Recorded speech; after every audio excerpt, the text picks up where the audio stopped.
Chapter 4. Loneliness. The next day was rainy and dark. Rain fell on the roof of the barn and dripped steadily from the eaves. Rain fell in the barnyard and ran in crooked courses down into the lane where thistles and pigweed grew. Rain spattered against Mrs. Zuckerman's kitchen windows and came gushing out of the drain spouts.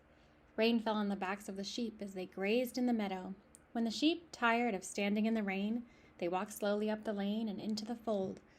Rain upset Wilbur's plans. Wilbur had planned to go out to this day and dig a new hole in the yard.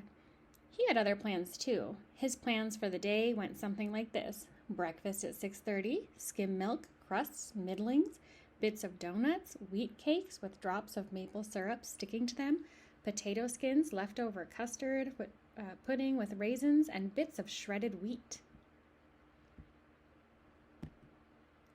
Breakfast would be finished at 7. From 7 to 8, Wilbur planned to have a talk with Templeton, the rat that lived under his trough. Talking with Templeton was not the most interesting occupation in the world, but it was better than nothing. From 8 to 9, Wilbur planned to take a nap outdoors in the sun. From 9 to 11, he planned to dig a hole or trench and possibly find something good to eat buried in the dirt. From 11 to 12, he planned to stand still and watch flies on the boards, watch bees in the clover, and watch swallows in the air. 12 o'clock, lunchtime. Middlings, warm water, apple parings, meat gravy, carrot scrapings, meat scraps, stale hominy, and the wrapper off a package of cheese. Lunch would be over at 1. From 1 to 2, Wilbur planned to sleep. From 2 to 3, he planned to scratch itchy places by rubbing against the fence. From 3 to 4, he planned to stand perfectly still and think of what it was like to be alive and to wait for Fern. At 4 would come supper: skim milk, provender, leftover sandwich from Lurvy's lunchbox, prune skins, a morsel of this, a bit of that, fried potatoes, marmalade drippings, a little bit more of this, a little more of that, a piece of baked apple, a scrap of upside-down cake. Wilbur had gone to sleep thinking about these plans. He awoke at 6 and saw the rain, and it seemed as though he couldn't bear it. I get everything all beautifully planned out, and it has to go in rain, he said. For a while he stood gloomily indoors. Then he walked to the door and looked out. Drops of rain struck his face. His yard was cold and wet. His trough had an inch of rainwater in it. Templeton was nowhere to be seen. "Are you out there, Templeton?" called Wilbur. There was no answer. Suddenly, Wilbur felt lonely and friendless. "One day, just like another," he groaned. "I'm very young. I have no real friends here in the barn. It's going to rain all morning and all afternoon. And Fern won't come in such bad weather. Oh, honestly." And Wilbur was crying again, for the second time in 2 days. At 6:30, Wilbur heard the banging of a pail. Lurvy was standing outside in the rain, stirring up breakfast. "Come on, pig," said Lurvy. Wilbur did not budge. Lurvy dumped the slops, scraped the pail, and walked away. He noticed that something was wrong with the pig. Wilbur didn't want food. He wanted love. He wanted a friend, someone who would play with him. He mentioned this to the goose, who was sitting quietly in a corner of the sheepfold. "Will you come over and play with me?" he asked.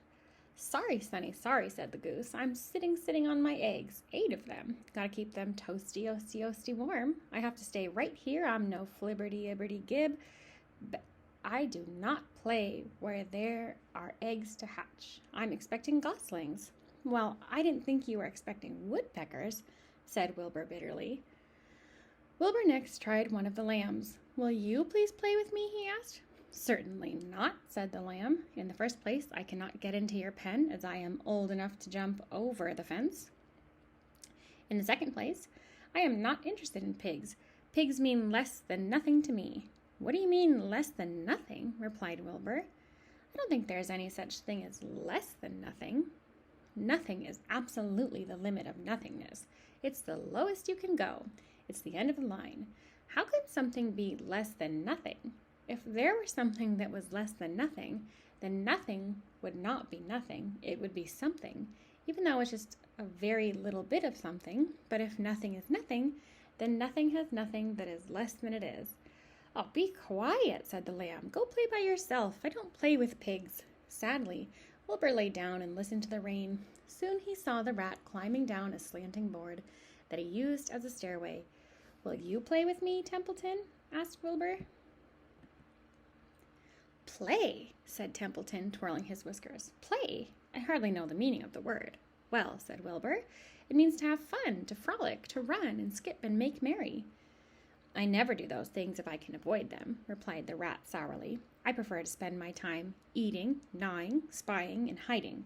I'm a glutton, but not a merrymaker. Right now, I'm on my way to your trough to eat your breakfast, since you haven't got sense enough to eat it yourself. And Templeton the rat crept stealthily along the wall and disappeared into a private tunnel that he had dug between the door and the trough in Wilbur's yard. Templeton was a crafty rat, and he had things pretty much his own way. The tunnel was an example of his skill and cunning. The tunnel enabled him to get from the barn to his hiding place under the pig trough without coming out into the open. He had tunnels and runways all over Mr. Zuckerman's farm and could get from one place to another without being seen. Usually, he slept during the daytime and was abroad only after dark. Wilbur watched him disappear into his tunnel. In a moment, he saw the rat's sharp nose poke out from underneath the wooden trough. Cautiously, Templeton pulled himself up over the edge of the trough.